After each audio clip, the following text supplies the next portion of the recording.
मित्रों, human behaviour है कि जब लॉस होगा, नुकसान होगा तो व्यक्ति डरता है। ये एक अकाट्य नियम है।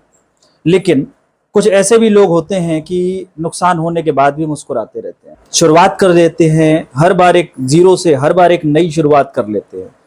कौन होते हैं वो लोग? कैसा ऐसा वो कर पाते हैं? उसके पीछे का क्या कारण है?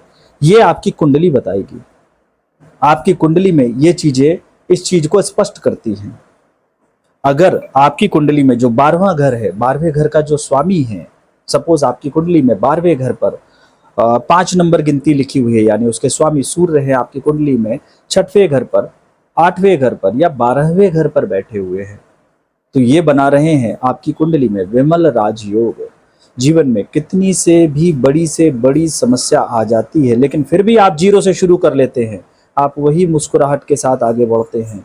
आपको फर्क नहीं पड़ता क्या हो रहा है, क्योंकि 12वां घर क्या होता है? एक्सपेंस का होता है, व्यय का होता है, मुक्ति का होता है।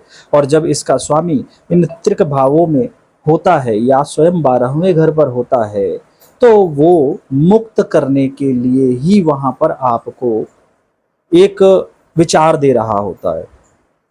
और जितने जल्दी आप इस चीज को समझ लेते हैं, उतने जल्दी आप टॉप पर पहुंच जाते हैं।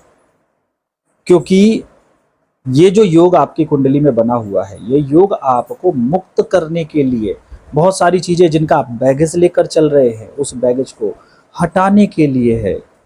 ये अपने आप में विमल राजयोग जीवन में बहुत बड़ी सक्सेस भी देता है। 40 वर्ष की आयु के बाद इसके बहुत बड़े बड़े प्रभाव देखे गए हैं। बड़े बड़े राजनेताओं की कुंडली में ये योग देखा गया है, जिससे वो टॉप लेवल पर जाते हैं। क्या आपकी कुंडली में ये योग बना हुआ है?